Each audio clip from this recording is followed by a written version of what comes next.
listening to the MMA Brothers Podcast, coming to you from Toronto, Ontario, Canada. Your source for UFC news, previews, and post-fight coverage. Hosted by your favorite duo, Daryl and Asher. Let's get it started. Hello guys, and welcome back to the MMA Brothers Podcast. It's Daryl. It's Asher. And we're talking UFC Fight Night, Calvin Kattar versus Max Blessed Holloway. As usual, we're going to take you through a rundown of just the main card. We're just going to tell you a post-fight analysis real quick, tell you our thoughts and reactions of what we think is next for the fighters.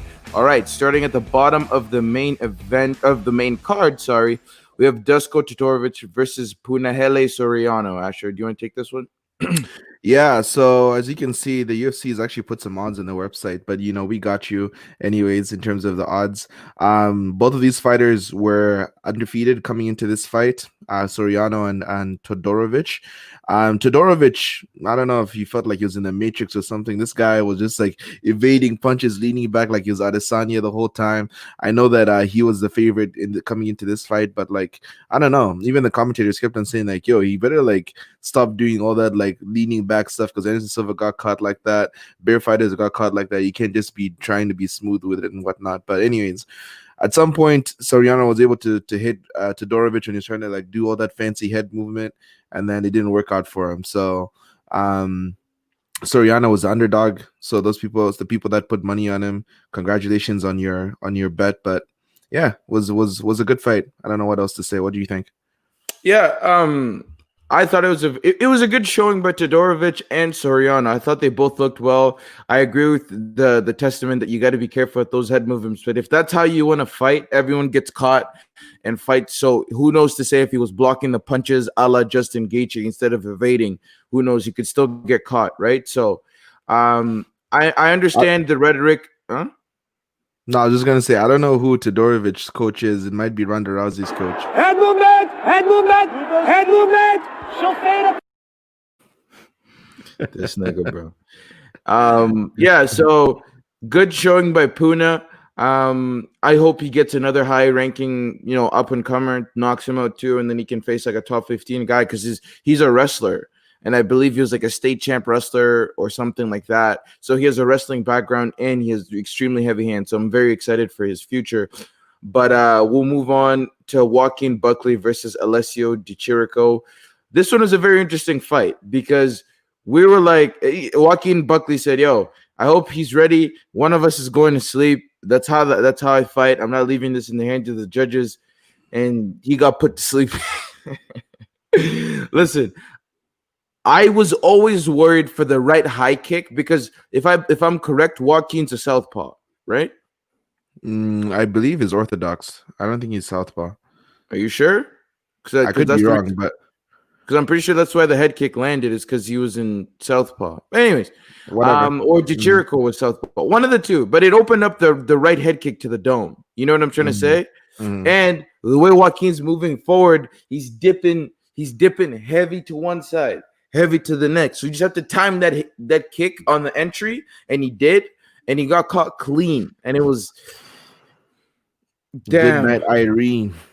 Yeah, there's not much else to say. Alessio, he deserves a ranked opponent next, top 15. Joaquin, go back to the well. He's probably gonna come out and knock two guys out again, and then get knocked out again. I guess that's just how it is. You know what I'm saying? He's just gonna be an exciting fighter who fans love to see fight because either he's going to sleep or the opponent's going to sleep.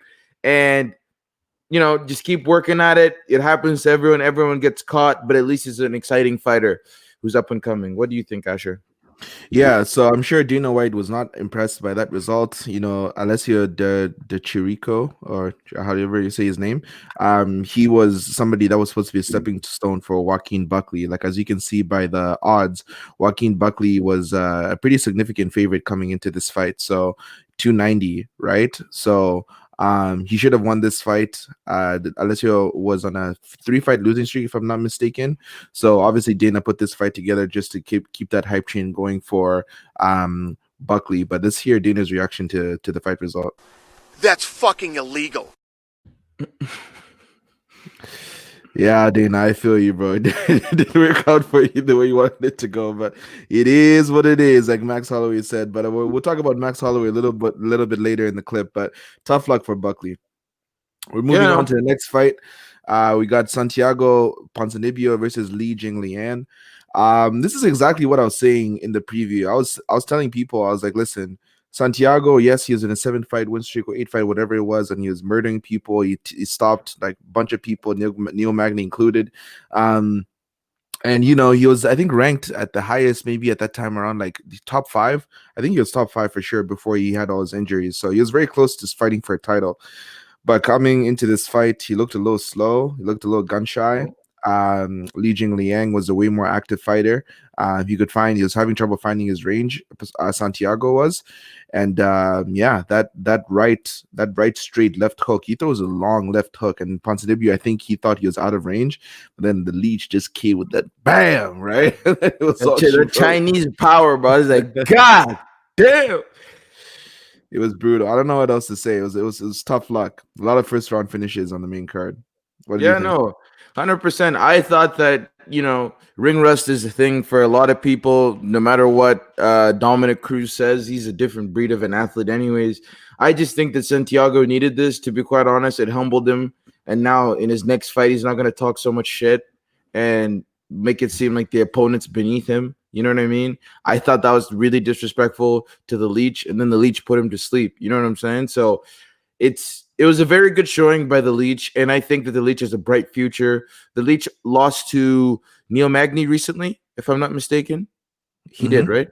That was a good fight. But what did Neil do? He put on the constant pressure on the leech, made the leech back up, and was overwhelming him with strikes. Whereas Santiago was waiting on the leech and trying to react. You know what I mean? So it's like maybe he was a little bit gun shy. Getting KO'd won't help in the next fight, but at least he's gotten, like, that's the worst it's ever going to be for Santiago. You know what I mean? Yeah, you got TKO'd in the first round on your first fight back, but now what? You know what I mean? Moving forward, that was the worst case scenario. It's happened. If you can get past it, and, put some wins on your record. Everyone gets caught at some point. He missed with the right hand. The leech just, weaved that right hand and came through with the left hook and dropped him. So I hope Leech gets another chance at someone in the top 15, top 10, because he's a really, really exciting fighter who loves to knock people out, and I love watching his fights.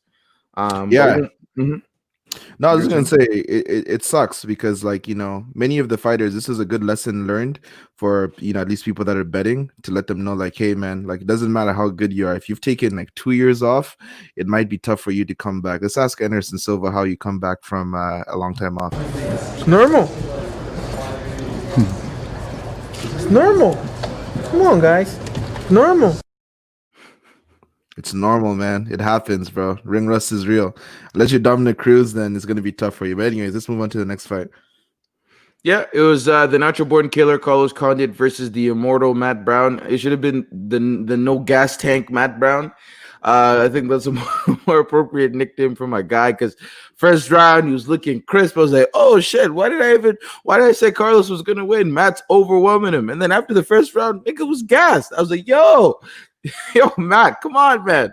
The next thing you know, Carlos is peppering him with strikes. He's taking him down. He was able to reverse a few positions, but like in the grand scheme of things, Carlos was always going to win this fight after the first round. It looked like Matt had legitimately blown his whole load in the first round, right?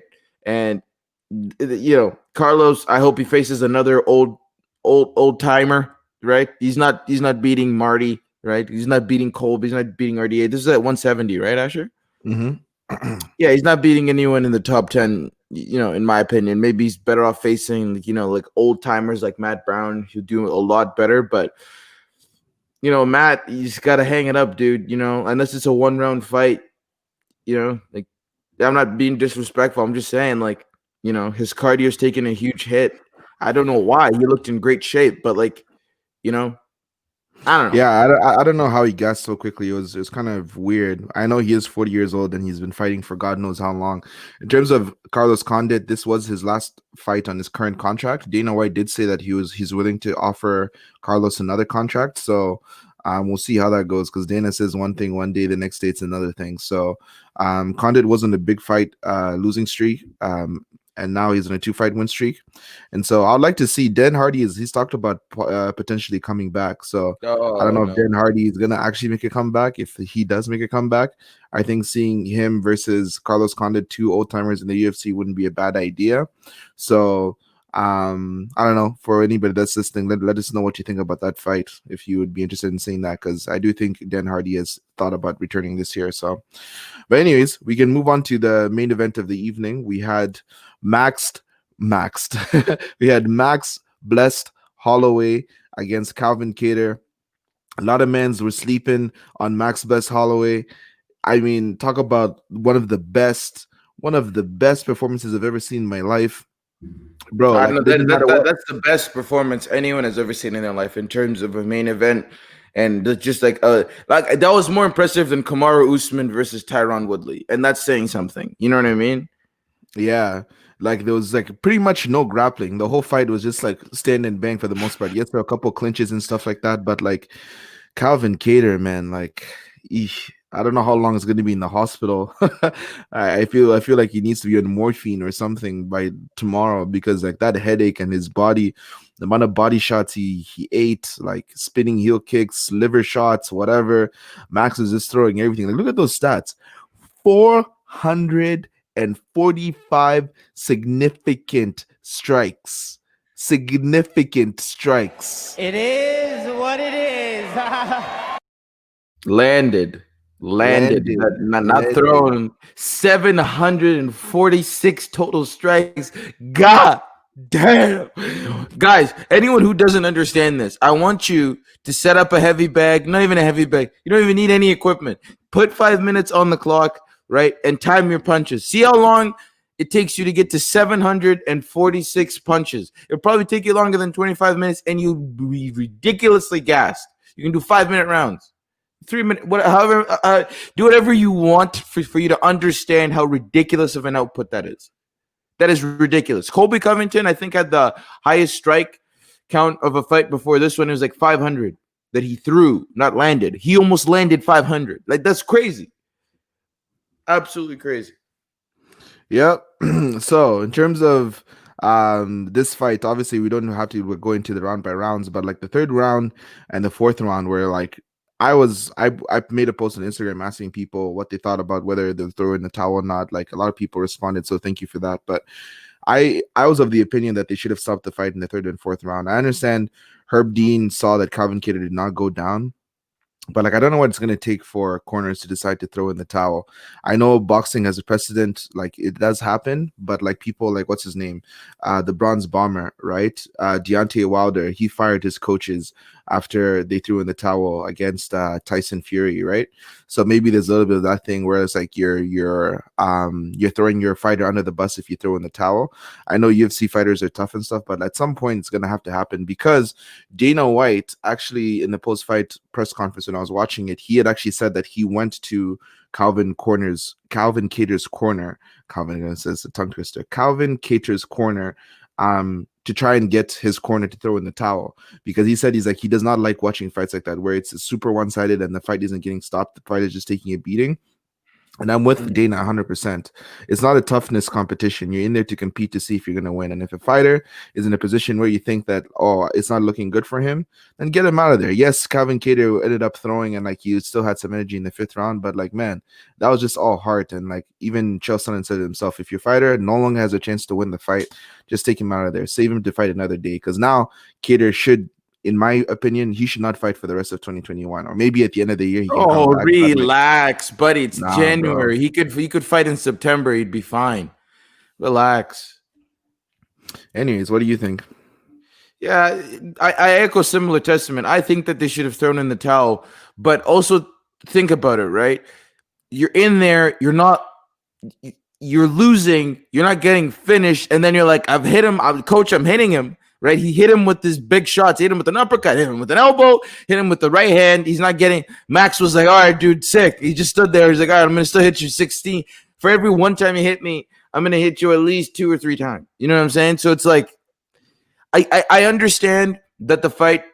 I would understand if they threw in the towel. I also understand why they didn't. It's because Calvin needs to know that there's not a way out of a tough fight that's going to bring you a title. This, yes, does build character. I understand.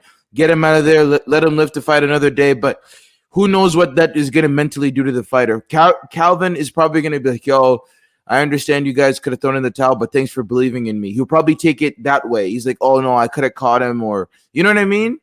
Like, there's been fights like Derek Lewis versus Volkov where it's like super one-sided, and then it just takes that one shot, and then he's in the win. And this, don't get me wrong, Lewis versus Volkov was nowhere near this one-sided. But you know what I mean? There's always a puncher's chance, and I understand why you want to get him out of there. I'm cool with either one. If they threw in the towel, I'm okay with it. If they let him keep going, I'm okay with it too, because you don't want to give your fighter the quitting like mindset. You know what I mean? Do you get what I'm trying to say? You never want to quit on yourself, and he never did. And if he quit on himself, I'm pretty sure the coaches would have thrown in the towel. You know what I mean? Yes. So there's one thing to say for the fighter not taking a knee or not going down and stuff. Yes, that does exist, but they have fighters that have died in boxing that literally were standing at the end of the fight, and then like after they had to be sent to the hospital and they died. So Dana, I think, is aware of this, and he doesn't want any of that stuff. I'm obviously not wishing that any of that stuff happens, but you know, fighter safety is a big deal. Like, we don't want to be those guys who's like, man, this guy's so tough, like he took like 500 punches to the head. It's like, hey, yes, like maybe it wasn't like a knockout blow, but like sometimes, you know, you got to live to fight another day. Because like in hindsight, yeah, it seems fine. Like, oh yeah, Calvin Kattar is all right, blah, blah, blah, and stuff. But at the end of the day, yes, fighters would get upset if like the ref stops it early or if the corner throws in the towel. But at the end of the day, like for me, as long as like my coaches know that safety is number one. Because like I think it's happened with like Anthony Pettis where he going into the third or fourth round, I think it was against Tony Ferguson when he broke his arm and stuff. His coach actually told him like, yo, do you want to keep fighting? Like, tell me right now. Like, he wasn't encouraging him to go in there. And then Anthony Pettis is kind of like, I don't know, blah, blah, blah, and stuff. And then he told the referee like, hey, stop this fight. I don't want my fighter to go out there and take any more damage. So that was a good coach in my point of view. Yes. Yeah, but Calvin didn't have a broken arm, man. There's a difference between a broken arm and a broken nose. I understand what you're saying, but if Calvin says he wants to go out there, yes, you have to save the fighter from himself. I understand that, but also see it from the coaching perspective. We're thinking about it from the human perspective, watching the fight. You know what I'm saying? No one wants to see Calvin take that damage, not even Max. You know what I'm trying to say? Like, the same thing happened with Brian Ortega. It's like, if you have to make that decision on behalf of the fighter. Don't let the fighter, because the fighter will always keep going. You know what I'm trying to say? You have to save him from himself. Now, as a coach, you know that Calvin's a championship level fighter. Now, do you want to set the precedent? You get what I'm saying? Do you understand what I'm saying? I don't want to see him die. No one wants to see him die. But from the coach's perspective, I see where he's coming from. He's like, okay, this is the worst it's going to ever get for Calvin. And if he can get through this, next time he's in this, he knows he can handle it. But you don't want him to ever be there again. But you know he can handle it. Do you get what I'm trying to say? Yeah, I get it. He definitely showed that like he can hang in there, but there were plenty of moments in that fight where I'm like, I don't like how, like when he was stumbling, when he got elbowed and he's stumbling against the cage. The only thing keeping him up was the cage. I understand. Could have been stopped. There could have been numerous times it stopped in between rounds. After that elbow to the top of the dome where he's leaking blood, like, you know, there was a lot of things. But one thing needs to be said. Kudos to Calvin Kattar. You gained everyone's respect. I do wish it was stopped earlier. I will say that I do, but I understand why it wasn't. But I do wish it was stopped earlier. What's next for Max? Max should get the winner of Ortega versus that midget who still thinks he's the champ when he's not.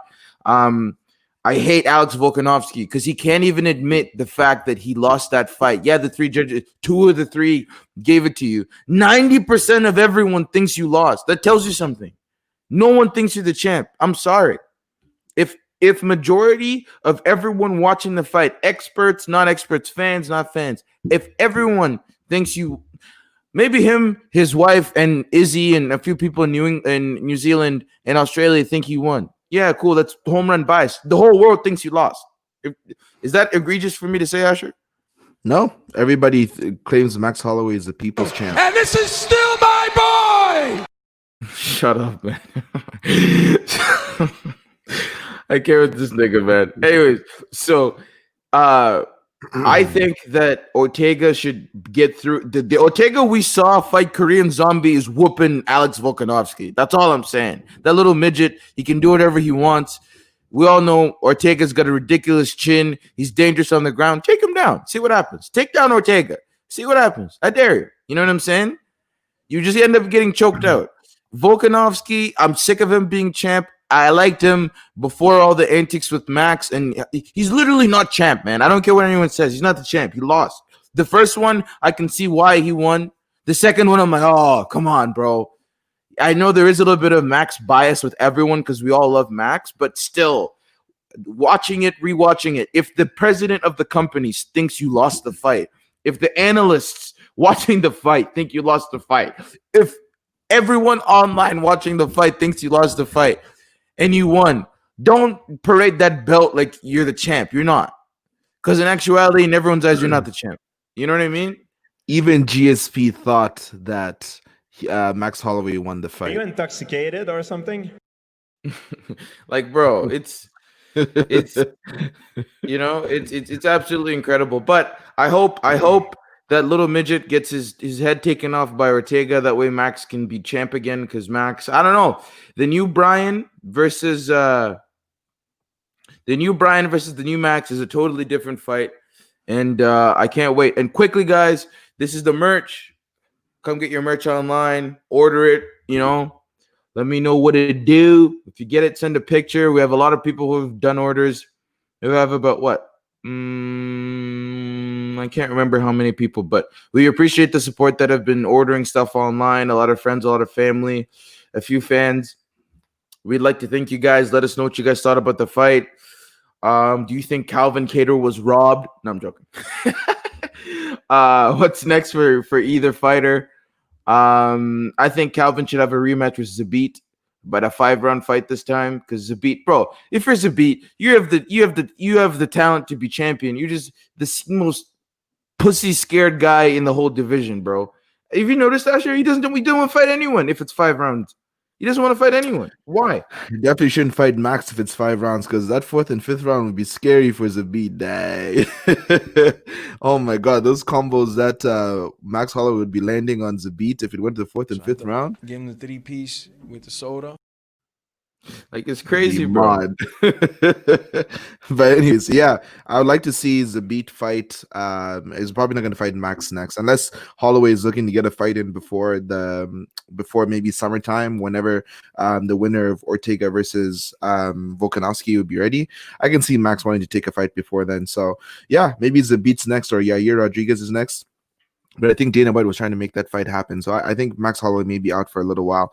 Anyways, guys, like Daryl said, thank you for all the engagement. Our IG continues to grow. We continue to get more engagement, more likes, more comments, more shares and stuff. So that's always a good thing. Like Daryl said, rep that merch, support us.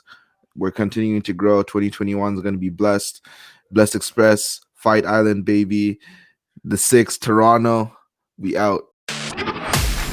Thanks for listening to the MMA Brothers Podcast. We hope you enjoyed this episode, and if you did, please give us a follow on our socials. You can check out a description of this episode for more, but don't forget to connect with us on Instagram at MMA Brothers Pod. We'll see you on the next episode.